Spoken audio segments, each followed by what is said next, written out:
और live detector test में आज बात तीसरा विश्व युद्ध कराने वाले एक 12th पास लड़के की। जी हाँ, ये लड़का 12वीं पास है, जिसका रोते बिलखते हुए एक वीडियो जारी किया गया है। मगर जैसे ही ये वीडियो अमेरिका के नवनिर्वाचित राष्ट्रपति डोनाल्ड ट्रंप तक पहुंचता है, ट्रंप गुस्से से तमतमा जाते हैं और हमास को 48 दिन का अल्टीमेटम दे देते हैं। अब सवाल यह है कि आखिर ये लड़का है कौन और कैसे इसके वीडियो ने तीसरे विश्व युद्ध की घंटी बजा दी है। देखिए एक रिपोर्ट। तीसरा विश्व युद्ध कराने वाले 12th पास लड़के का सच।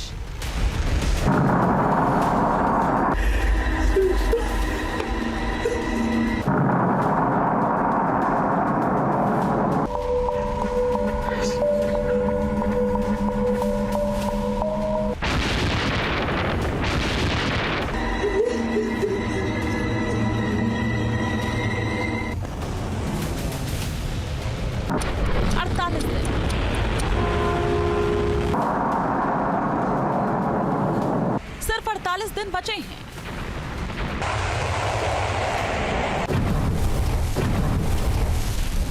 अगर इन 48 दिनों के भीतर ये लड़का अपने घर वालों तक नहीं पहुंचा तो मिडिल ईस्ट में महाविनाश मच सकता है, क्योंकि 24 घंटे से इस लड़के के वीडियो ने पूरी दुनिया में हड़कंप मचा रखा है।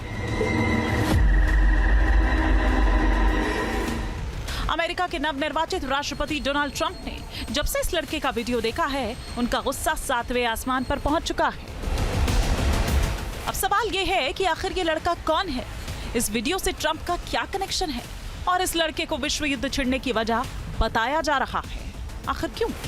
तो करीब 3 मिनट के इस वीडियो के बारे में आपको डिटेल जानकारी दें, उससे पहले नवनिर्वाचित राष्ट्रपति डोनाल्ड ट्रंप का एक बयान आपको सुनवाते हैं। We want our hostages back. And they better be back before I assume office, or you will be paying a very big price. दरअसल डोनाल्ड ट्रंप ने कसम खा ली है कि अगर उनके राष्ट्रपति पद की शपथ लेने तक हमास ने सभी बंधकों को रिहा नहीं किया तो फिर मिडिल ईस्ट को इसकी बहुत बड़ी कीमत चुकानी पड़ेगी। ट्रंप का इतिहास ये बताता है कि वो जो कहते हैं वो करके दिखाते हैं। इससे पहले उन्होंने ईरानी कमांडर कासिम सुलेमानी को भी मारने की कसम खाई थी, जिसे मार भी गिराया गया। ऐसे में अगर ट्रंप हमास को चेतावनी दे रहे हैं तो इसके मायने बेहद खतरनाक हो सकते हैं। आपको बता दें कि जिस वीडियो वाले लड़के को देखकर ट्रंप तमतमाए हुए हैं, वो अमेरिकी नागरिक है, जिसे हमास के आतंकवादियों ने 7 अक्टूबर 2023 को इजराइल से बंधक बना लिया था।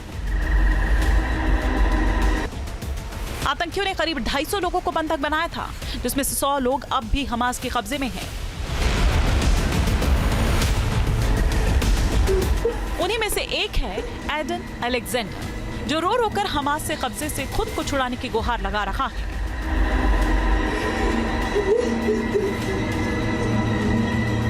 עידן אלכסנדר, ואני אסיר בשבי החמאס יותר מ-400 לישראל. הפחד שלנו עכשיו בשיאו, ואנחנו מתים 1000 פעם בכל יום שעובר, ואף אחד לא מרגיש אותנו. ואף אחד לא מרגיש אותנו. עם ישראל, אל תפקירו אותנו. אנחנו רוצים לחזור. दावा किया जा रहा है कि ये वीडियो हमास के टॉर्चर सेल का है, जिसमें वीडियो बनाने से पहले अमेरिकी नागरिक अलेक्जेंडर को मारा पीटा भी गया और रिहाई के लिए इजराइल पर दबाव बनाने के लिए कहा गया। सुनिए। Every day here feels like an eternity, and the pain from inside grows from day to day. Please, do not make the mistake Biden has been doing.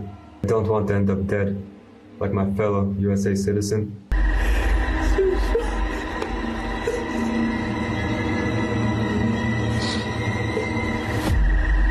אבא, אני קרוי, סבא, סבתא. כל יום שעובר, הכאב מבפנים גודל. אני מתגעגע אליכם מאוד. כל יום. אני מתפלל שאני לא אתכם שוב בקרוב. בבקשה, תשארו חזקים. זה רק עניין של זמן, עד שהסיוט הזה ייגמר. Aiden Alexander America के new Jersey के रहने वाले हैं। पिछले काफी वक्त से उनका परिवार अमेरिकी सरकार पर रिहाई के लिए दबाव बना रहा है। लेकिन अब जिस तरह बिलखते हुए उनका वीडियो सामने आया है, उसके बाद अलेक्जेंडर के सोशल मीडिया अकाउंट से उनकी वीडियो शेयर करते हुए अमेरिका में एक मुहिम शुरू हो गई है, जो बड़े आक्रोश में तब्दील हो सकती है।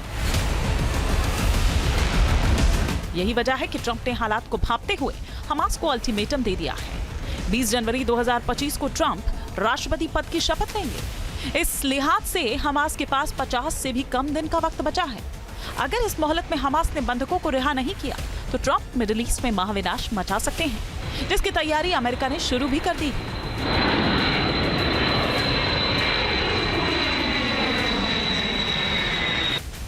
अमेरिका ने भूमध्य सागर में मौजूद अपने एम्फीबियस शिप USS वास्प को एक्टिव कर दिया है, जिस पर दुनिया के सबसे एडवांस फाइटर जेट F-35 तैनात हैं, जिनकी तादाद 50 के करीब है।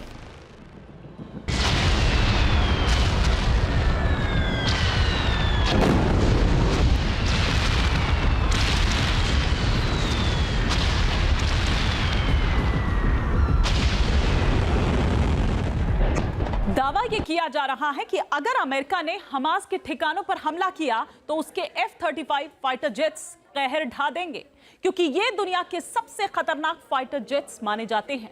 चलिए इनकी खासियत आपको बताते हैं ग्राफिक्स के माध्यम से सिलसिलेवार तरीके से। सबसे पहले हम बात करते हैं मल्टी रोल फाइटर जेट जो है F-35, जो हमला करने से लेकर डॉग फाइटर तक हर युद्ध में माहिर होता है।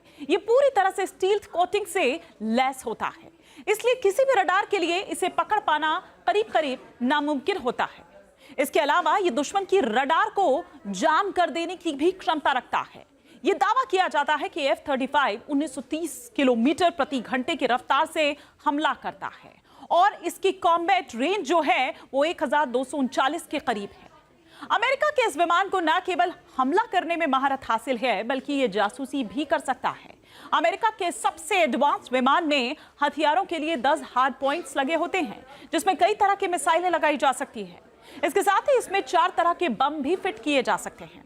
खास बात यह है कि F-35 दुनिया का अकेला फाइटर जेट है जो 50,000 फीट की ऊंचाई तक जा सकता है। इसकी इन्हीं खूबियों की वजह से इसे 5वीं पीढ़ी का विमान माना जाता है।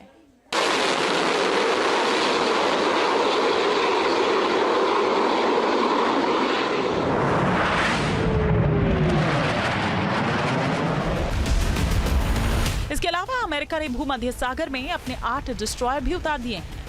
इन पर 1000 से ज्यादा टॉमहॉक मिसाइलें फिट है। साथ ही तुर्की में मौजूद America non nuclear bomber B-52 भी एक्शन मोड में आ गए हैं, जो सिर्फ एक आदेश पर मिडिल ईस्ट के किसी भी कोने में तबाही मचा सकते हैं।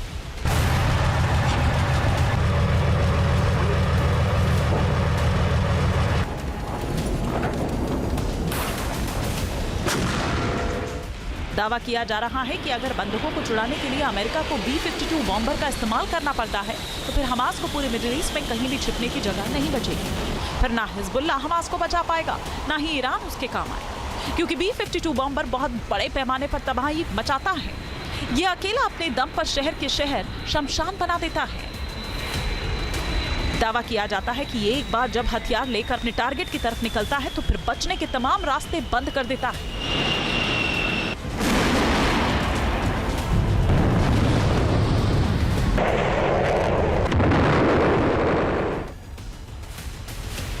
इसकी ताकत का अंदाजा इस बात से लगाया जा सकता है कि अमेरिका को जिस भी मोर्चे पर दुश्मन से ज्यादा चुनौती पेश आती है, अमेरिका बिना वक्त गंवाए अपने उस दुश्मन के करीब B-52 बॉम्बर को तैनात कर देता है। इसके अलावा भी इसमें कई खासियतें हैं जो दुश्मन के माथे पर बल डालती है। मसलन B-52 बॉम्बर 12 परमाणु बम दाग सकता है। इसमें परमाणु हमला करने में सक्षम 12 AGM-129 एडवांस क्रूज मिसाइलें लगी होती है।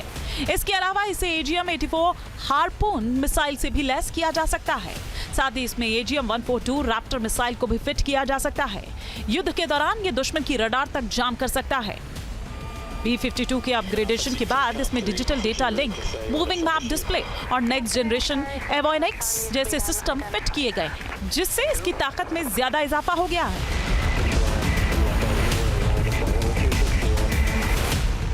अब सवाल यह है कि अगर हमास ट्रंप की चेतावनी को नजरअंदाज कर देता है तो क्या वाकई अमेरिका अपनी पूरी ताकत से हमास पर हमला कर देगा?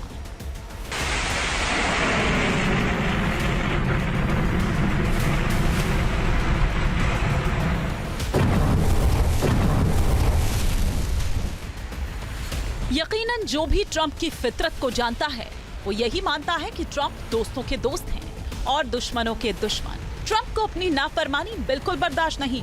ऐसे में अगर ट्रंप ने हमास को मिट्टी में मिलाने की धमकी दी है तो वो इसे सच भी करके दिखा सकते हैं। बस यही डर हमास को खाद पानी देने वाले ईरान को भी सता रहा है।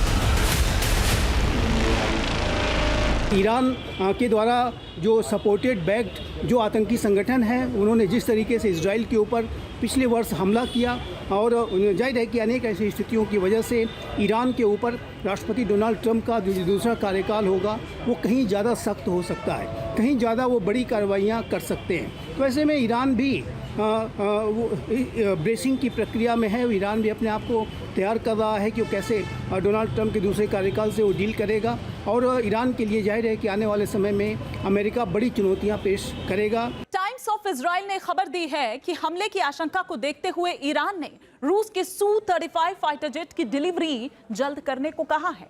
रूस ने इस फाइटर जेट का पहला बैच ईरान को भेज भी दिया है। इसके अलावा रूस, चीन और उत्तर कोरिया ने भी अपनी जबरदस्त तैयारी शुरू कर दी है।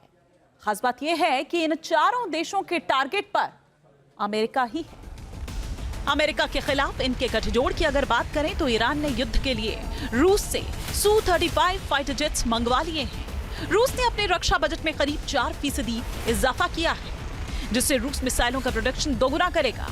चीन की बात करें तो उसने अमेरिका पर दबाव बनाने के लिए जापान सागर के ऊपर अपने H-6N न्यूक्लियर बॉम्बर उड़ाए हैं, जबकि नॉर्थ कोरिया ने भी रूस से जासूसी सैटेलाइट्स लॉन्च करने की तकनीक मांगी है ताकि युद्ध के हालात में इसका इस्तेमाल किया जा सके।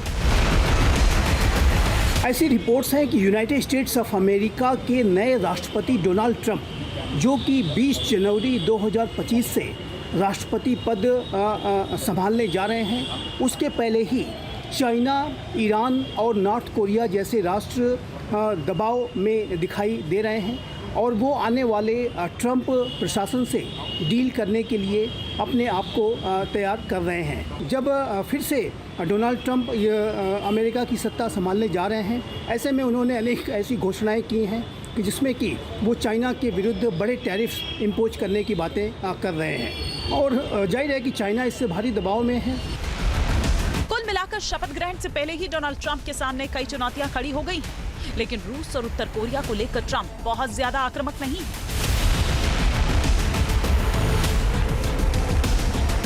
अपने पिछले कार्यकाल के दौरान भी ट्रंप पुतिन के साथ बातचीत कर चुके हैं। साथ ही वो किम जोंग उन को भी बातचीत की टेबल पर लाने में कामयाब रहे थे। मगर असल चुनौती है ईरान। ऐसे में अगर अमेरिका हमास के खिलाफ कोई एक्शन लेता है तो यकीन मानिए कि ईरान भी इसकी चपेट में आएगा।